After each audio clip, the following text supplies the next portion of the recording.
Everybody's talking about the Stoics these days. It's what all the cool kids are reading, but actually, very few people read the Stoics. There is a sort of Andrew Tate version floating around, and an excellent way of getting a firmer grasp on what actual Stoics thought and did was reading this on the shortness of life, which is itself a short, quite short book. I have read it, finished reading a first read-through earlier today, and here are my first impressions, key takeaways. So this is a treatise by Seneca, one of the two main Roman Stoics. So the Stoics were actually a Greek philosophical movement at first, but we have only fragments of what they wrote, quite a few, but still only fragments.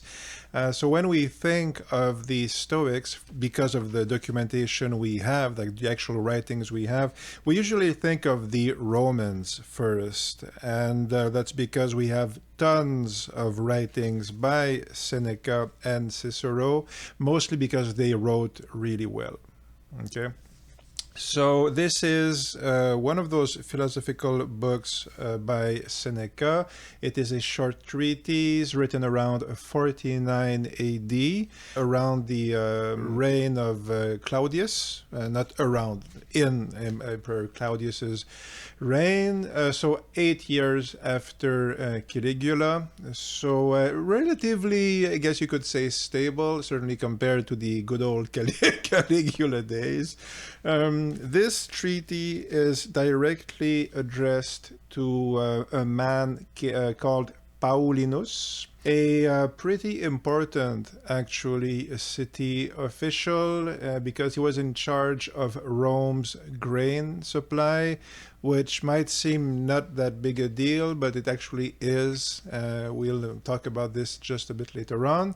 So he was not the highest honcho of Rome, but he was a high official. So he's kind of bemoaning, one guesses, the fact that he doesn't have time, and he's not sure, even with all his success, what he should be doing with his life. And Seneca, as is his wont, explains to him what he should be doing with his life. Okay. What's the main question that is addressed here? Why is it called On the Shortness of Life? Well, the main point, main question is, people complain that life is too short. Is this true? And Seneca answers no, but I will again expand a little bit in a minute. I will say first that this is actually a very good introduction to Stoicism. I have read not that much. I've obviously heard a lot about it, but I was never that attracted to Stoicism because in part of the public perception we have of it, and also because whenever I've tried to read some, it always came off to me as it always came off to me as austere, somewhat pompous, and not a lot of fun. Okay. Yeah, and I will say that, at times this does feel a little bit like some sort of microbiotics point of view. Like this is essentially the brown rice of philosophy. But the fact is that this fits into what we generally think of as Stoicism. Like it's a good explanation of what Stoicism is by an actual well-known Stoic, but at the same time, it's a very simplified version of it for various reasons, and it's more an application of, Stoicism beliefs and worldviews than an actual explanation of it. Okay, so it's more a speech or a good talking to about Stoicism, rather than, for instance, something like Aristotle's, Nicomachean Ethics, where arguments are presented in a somewhat logical fashion. Okay, this isn't that. It is well thought out, well structured, but it's not that type of philosophical book. Okay, this is profound. Like if you're having supper with somebody, like your friends or your wise uncle who only eats brown rice. Okay, but if you're having supper with your family or your friends, and somebody says something really profound, and he's had a long life, it has that sort of depth, but it's not. It doesn't have philosophical depth again, like Plato or Aristotle or anything like that. And I've often heard, as you've probably had as well, you've probably heard also that the Romans are kind of like that. Like the Greeks were the type of like culturally, they were big into metaphysical inquiries and strange long developments of subtleties of thought and all that sort of thing. And the Romans are much more pragmatic. Like we have an empire, we invade people, we make money, get on with it. Okay. And I haven't read enough to really tell how much that is true, but it pretty much seems like it is. Okay. Certainly the Greeks are exactly what you would expect from Greek philosophers, from what I've read, which is at this stage a not insignificant amount. And based on the Romans, they're more prosaic, pragmatic, though I do think there are deeper essays than this, even by Seneca, but we'll talk about them when we get there. So what are the main points of this essay? Briefly, like bullet points: life is long enough if you don't waste it in idle leisure. So, if your austere 40, 50-year-old uncle keeps telling you stop playing video games and, stop wasting your life because life is short and get on with it. Like, kind of like almost, dare I say, Jordan Peterson, kind of like, stop fooling around, right? Like, your life is short. You think it's long, but it's short. Just do what really matters and stop goofing around. It's that sort of thing. Okay, so life is actually long enough if you don't waste it in idle leisure. But actually, Seneca explains what he really means by idle leisure and activity, which is most of things, the things that we do. Most activity is a waste of your precious life. And this crucially includes politics. Augustus, like Emperor Augustus himself, he one of the chapters is about how he never had time for himself. Like he was all powerful, but he was basically a slave to the job. He was always doing administrative stuff. So yeah, he never had time to actually live his life. Okay, and his point in terms of the politics is that most people are doing that. Also, Roman life was a lot about trying to see more powerful or richer people than you to maintain sort of like client relations and get patrons and stuff like that. So that's all unworthy activity essentially, because it's all living your life for somebody else ultimately, which is a super interesting point actually. I like that. I thought it was really interesting. I think there's some surprising but interesting parallels when we could draw with Carl Jung, actually, with the whole individuation process, which is about getting rid of the ingrained, socially accumulated baggage we have, which makes us like a socially functioning Homo sapiens, but not ourselves, essentially. It's a very simplified version of Jung because it's a lot deeper. But actually, there's a parallel there, and obviously not only Jung said that. For instance, Seneca said it. So I like that.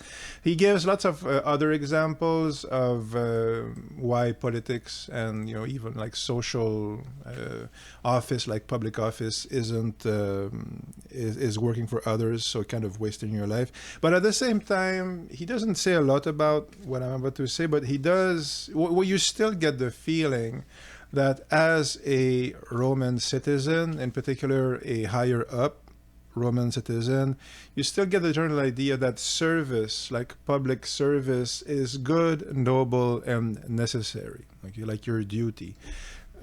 Cicero, I know, like goes a lot more into that, but you still kind of get this general feeling. By reading this, I will again know more when I've read the other Seneca essays. I'm sure he goes into more detail on this. But yeah, I think the idea here is that you have, you're a Roman, so you should be dutiful and serious and not waste your time. So that includes being of service to Rome itself, so having, administrative jobs like Paulinus does, but it's still in a sense wasting your life because you're not spending it on really fulfilling your potential. But that's more a new agey take. It's like you're living for others, whereas a true man should live really for himself and use his own time for himself. If you're spending your time for somebody else, while you're living somebody else's life. It's the general kind of point, okay? Yeah, the only really worthy activity at the end of the day is philosophy, according to Seneca. Most notably reading the works of Plato and Aristotle. He names them specifically. He says, the present is fleeting, the future is uncertain, the past is an endless source of joy. Okay, these, I'm not quoting his exact words, but that's definitely like the general sentiment. And again, the past is an endless source of joy and wonder because you can read the philosophers who lived in the past. So you become wiser and you sort of become friends with the philosophers. So that sort of idea. Okay. Seneca doesn't like poetry. He doesn't like the theater. As I said, he's pretty austere. Again, kind of fits what you would expect from a Stoic. In terms of the philosophical construction of the piece, if you've watched my video on I just posted my long video on the polemic between Badiou and Deleuze, which was a response to a video by a channel called Deleuze Philosophy, a very good video. I made that video because there was something I wanted to develop. There was a problem in logic, essentially. Anyway, the whole thing, I mention it here because I explain more what I mean by, or what actually Aristotle meant by dialectic and syllogistic. Okay, and the idea is that syllogistic is a form of logic that and like discourse, essentially, a form of logic that you use when you have completely 100% certain premises, like for instance the laws of geometry. And you need that, and you also need two people, the speaker and the listener, who understand the laws of a syllogism, like if A and B, then C, but it's actually pretty complex. There are many iterations of that basic formula that become very complicated. So if you need somebody who understands it, like two people who really understand it, not to make errors, to be able to make a syllogistic argument. And if you don't have that, well, you use, arguments of various sorts, but more the everyday type of conversation, everyday type of arguments what might have. Closer to that. And this is like that. Okay, this is essentially a dialectic work in that sense, though obviously dialectic implies two people, and this is a monologue, so it's an essay, in fact. he provides plenty of arguments to strengthen his position, and they are good. They are good arguments. They make sense, but they're good arguments like not to demean it, but kind of like a school essay. Okay, like the highest form of what the high school essay is, but a preparation of, but it's still just presenting your arguments in a structured way to put forth your case. It's not really, again, like philosophically profound in, like a Heideggerian sense, or Kant or whatever, or Aristotle, or like even Heraclitus, or whoever you might think of. It's pretty on the surface level almost. Okay, so this is good because it's good, and here are arguments, but he's not diving really deeper into questioning things. Like, he's a moralist, is the conclusion here. It's been said before, it will be said again, because that's basically what he is. Certainly here, he's more a moralist than a philosopher per se. Okay. Are there more theoretical works by Seneca? There seem to be. There's one called Of the Good Life, De Vita Beata, which seems to fit the bill. We'll know when we get there. I should read that one pretty soon. This one, okay, moving on to the next little revelation here, which is kind of interesting, little nugget, but this is actually a very good window into Roman life, because he mentions the ways that Romans waste their time, but so he tells you how they spend their time. So this is actually super interesting. Like, he doesn't go into a lot of details, but you kind of get the flavor and the general feel of it. Again, the client system, for instance, the way that people they're always trying super hard to get a meeting with somebody higher up or richer than them, as I mentioned. So that whole thing of knocking on their door and trying to get introduced and almost tricking them into admitting them into their living room so that you can say you've been there, or that's sort of like the Marcel Proust trying to get into the Guermantes salon, right, sort of activity. Lots of elements of daily life, which obviously, according to Seneca, are all a waste of time. Which they kind of feel like, in a way, like the parties. He doesn't call them orgies, but obviously people drink a lot. This is mentioned because when you go knock at the door of the prince or whoever, the rich patron, he's always hangover. And he doesn't have time to listen to you. He might give you time, but he won't give your actual ear, right? Because he's hungover, he's barely conscious you're there, which is one of the other reasons why it's such a waste of time. But people spend like their days at the hairdresser. He explains that people, they go to the barber and the hairdresser every day, and they argue over each individual hair.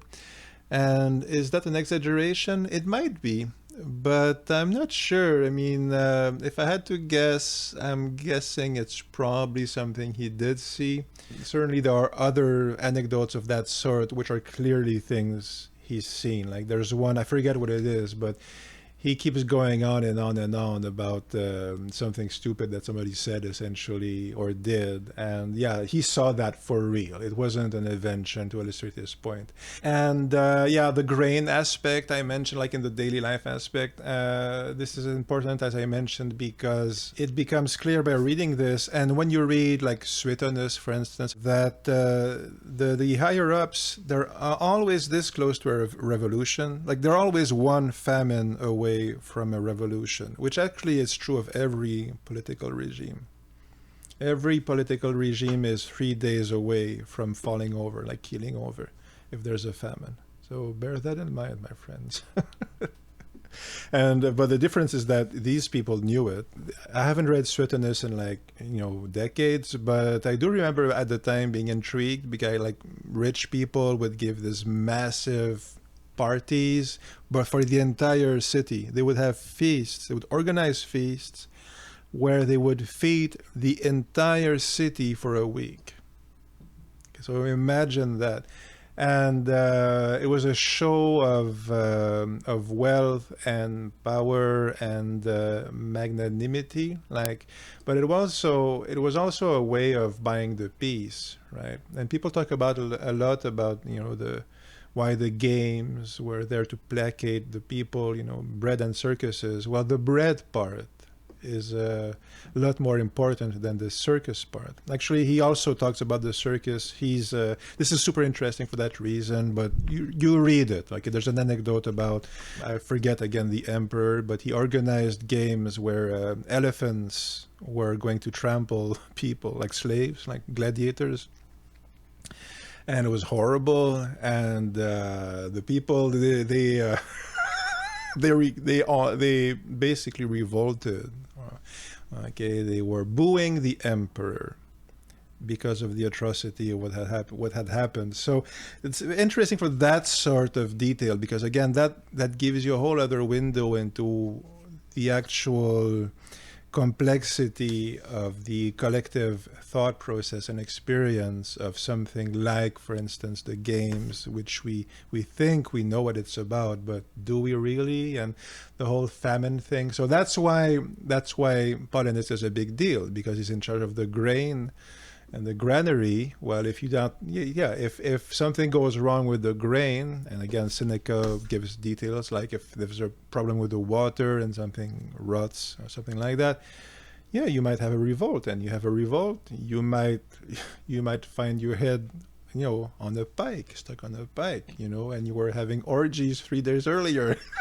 So you try to avoid that. Interesting to compare that part with the hilotes, I believe they are called, in Sparta. Obviously, any society that has slaves is subject to that, and in fact, any society that has a large, like, I guess what Max would call like the lumpen proletariat, perhaps, but like if you have a large class of people who are only there to be exploited, you always have a problem like that. And not to spoil it to you, but they all have them.